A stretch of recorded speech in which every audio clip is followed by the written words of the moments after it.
교정이 끝나고 나이가 들면 후유증이 생긴다는 얘기들 때문에 교정을 하기 무서워하시는 분들이 많아요. 원장님은 어떻게 생각하시나요? 교정이 이제 어렸을 때 교정을 했는데 나이가 들어서 나쁜 일이 있었다 그런 이야기를 듣고 이제 걱정이 된다 그 말이죠. 교정을 했다고 해서 이제 뭐 나빠진다 이거 조금 너무 인과관계를 너무 단순하게 생각을 한 거고요. 결론부터 말씀을 드리자면 교정을 해서 잇몸이 나빠지거나 치아가 나빠지거나 하는 것은 아닙니다. 근데 이제 전제 조건이 필요하죠. 몇 가지 전제 조건이 필요합니다. 첫 번째는 치료를 잘해야 되는 거예요. 모든 치료가 그렇겠지만 치료를 당연히 잘 못하면 문제가 생깁니다. 당연한 거죠. 그래서 첫 번째, 치료를 잘 해야 된다. 두 번째, 아무리 치료를 잘 하더라도 그 사람이 처음부터 약간 문제가 있었으면 안 되겠죠. 구체적으로 이야기를 하면 교정 치료를 하는 사람은 잇몸에 문제가 없어야 됩니다. 그게 무슨 말이냐면 이제 교정 치료는 치아를 이렇게 이동을 시키는 거기 때문에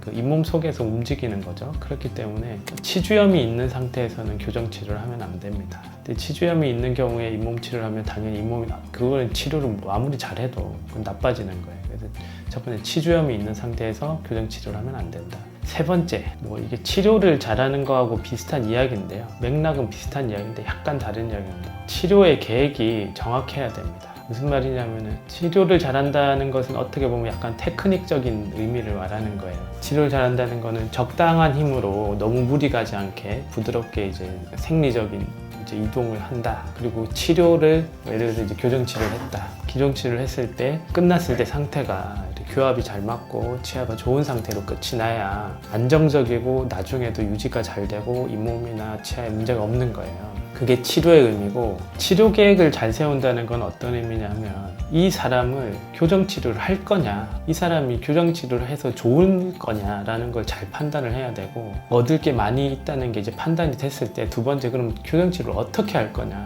이 사람을 발치를 할 거냐, 어떻게 할 거냐, 어떤 식의 치료 방법을 사용을 할 거냐, 이 두 가지가 되게 중요합니다. 이 두 가지가 잘못됐으면 치료를 아무리 잘하는 사람이 치료를 하더라도 나중에 문제가 생기는 거죠. 그래서 제가 지금까지 말씀드린 세 가지라고 볼 수가 있는데 조금 더 구체적으로 다시 말씀드리면, 첫 번째, 그 사람이 이제 건강해야 되는 거예요. 건강하지 않은 사람한테 교정 치료를 하면 안 됩니다. 두 번째, 그리고 이 사람한테 어떤 치료 방법을 선택을 하고 어떤 식으로 치료를 해야 되는지 잘 결정을 해서 이제 판단을 해야 됩니다. 그러면 이제 그런 방법이라든지 계획이 세워졌고 이 환자도 여러 가지로 이제 치료를 하면 좋은 상태라고 결론이 됐으면 치료를 더 잘 해야 되는 거예요. 아무리 계획을 잘 세웠더라도 치료를 잘 못하면 당연히 안 좋은 거예요. 안 좋다는 게 치료가 안 예쁘게 끝난다 그 의미가 아니고, 보기로는 그럴싸하더라도 이게 마무리가 잘 안 돼 있으면 나중에 재발이 되거나 여러 가지 문제, 교합이 안 좋거나 문제가 생겨요. 그래서 그런 게 다 이제 조건이 맞으면 나중에 문제가 없습니다.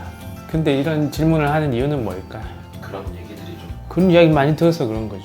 내가 어릴 때 교정을 했는데 나중에 어디가 안 좋아졌다, 잇몸이 나쁘다, 어쩌고 저쩌고 하는 이야기를 많이 들으니까 걱정이 돼서 하는 이야기잖아. 마찬가지 이야기인데 그런 사람들을 풀어서 이야기를 해보면, 첫 번째, 그 사람은 교정 치료를 애초에 하면 안 되는 사람이야. 그런데 교정 치료를 받은 사람이 있을 수 있어요.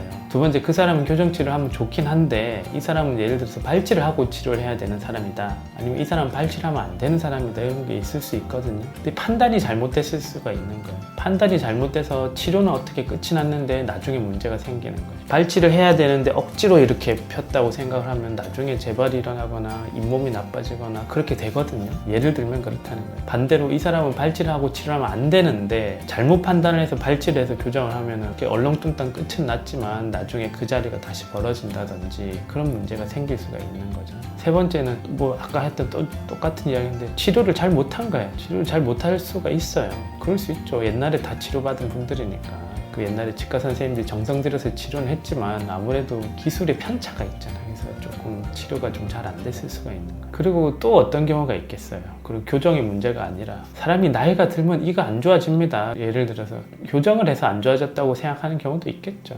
그런 경우가 전 제일 많다고 생각합니다. 나이가 들면은 당연히 몸이 나빠지고 치아가 안 좋아지고 하는 건데 그 이유를 찾아야 되는 거예요. 사람들은 이유가 필요하거든요. 자기가 나이가 들었다, 자기가 몸이 약해지고 있다, 이런 설명에 대해서는 받아들이기가 힘들어요. 자기가 납득할 수 있는 이유를 계속 찾게 되는 거예요. 자기가 나이가 들어서 그렇다, 자기가 관리를 잘 못해서 그렇다, 그런 생각은 좀 받아 못 드립니다. 사람들이 그걸 인정하는 순간 자기가 조금 약해지는 거고 늙었다는 거를 인정을 하는 거고 하기 때문에 보통 어디서 이유를 찾아야 되는데 보통 뭐 옛날에 자기가 교정치료했으면 교정치료해서 그렇다 생각하는 경우도 있는 거죠. 그런 경우도 있는 거고, 치료를 잘못해서 그런 경우도 있는 거고, 엉뚱한 치료를 받아서 그런 경우도 있고, 처음부터 이가 안 좋았을 수도 있고 그렇습니다. 그래서 이제 교정 치료를 이제 시작하려고 하는 사람들은 교정과 전문의하고 잘 이야기를 해서 내가 교정 치료를 해도 되는 잇몸 상태인지, 내가 교정 치료를 하면 내가 얻을 게 많은지, 그리고 어떤 식으로 치료를 해야 좋은 건지를 잘 이야기를 해서 그 전문적인 의견에 잘 따라야 됩니다. 뭐 예를 한번 들어볼까요? 뭐 교정치과를 뭐 자기는 이제 잘 이제 선택하겠다고 여러 군데 상담을 받았는데 잇몸이 좋아서 안 된다, 잇몸이 안 좋아서 안 된다, 3명이 그렇게 이야기를 하고, 어떤 선생님이 내가 아주 기술이 좋기 때문에 이거 치료를 해주겠다 하면 그 기술 좋다는 선생님한테 혹하는 경우가 있어요. 그런 실수를 좀 하면 안 되고, 그런 식으로 좀 잘 판단을 해야 됩니다. 너무 걱정하지 마시고, 궁금하신 거 있으면 누구하고 이야기를 해야 되겠어요? 교정과 전문의하고 이야기를 해야 됩니다. 일반 치과 선생님하고 이야기를 하거나 인터넷에 있는 엄마들하고 이야기하는 게 아니고, 평생을 교정을 이제 헌신을 하는 그런 사람들하고 이야기를 해야 적절한 정보를 얻을 수 있습니다.